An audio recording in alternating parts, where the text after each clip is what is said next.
Hey Michelle, have you given any thought about how we're going to assign the treatments to the rats in the upcoming study? Randomly, of course. Ha, thanks. I meant how do you propose we do so?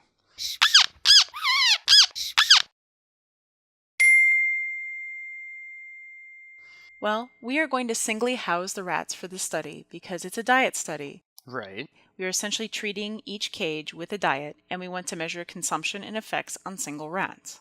So, one of the best ways to do this is to put a rat in each cage and give each cage a number. And the number represents the treatment? No, the number is just the number of the cage, and therefore the number for the rat. We then will randomly assign cages to treatments. Sounds simple enough, but why don't we just assign the treatments as we pull the rats out of the shipping crate? Because that's not random.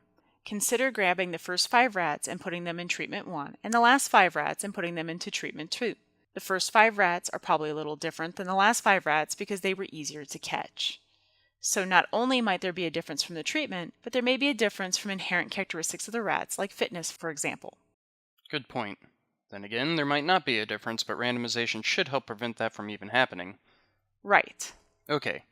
Well, if you could get the random order, I'll arrange the cages.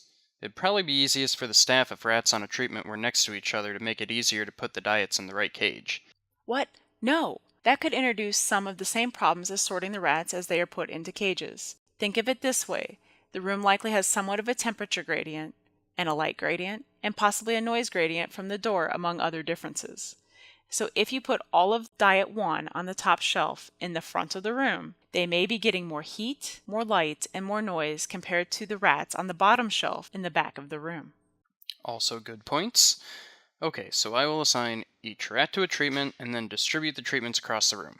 That's a little better, but if you put them on shelves in an order you think is random, it may not be. Humans have a propensity to make patterns whether we like it or not. Putting them in what you feel is a random order is called haphazard, not random.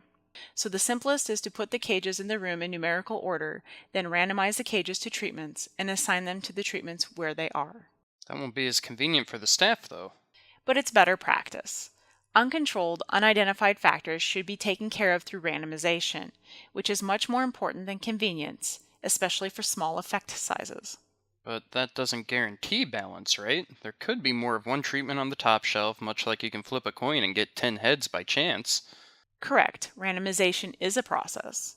For any given experiment, it does not guarantee all other nuisance factors are balanced, but across all experiments, it should. That's one of the important aspects of replication studies. In our case, we don't expect a huge effect of the conditions within a room. Otherwise, we could stratify the randomization by shelf, for instance. So we are just doing a simple randomization. Alright. Well, I'll get the rats in the cages and assign them each an ID number. You randomize the treatment assignment, and I'll make sure the staff puts in the correct diet. Sounds good. Great!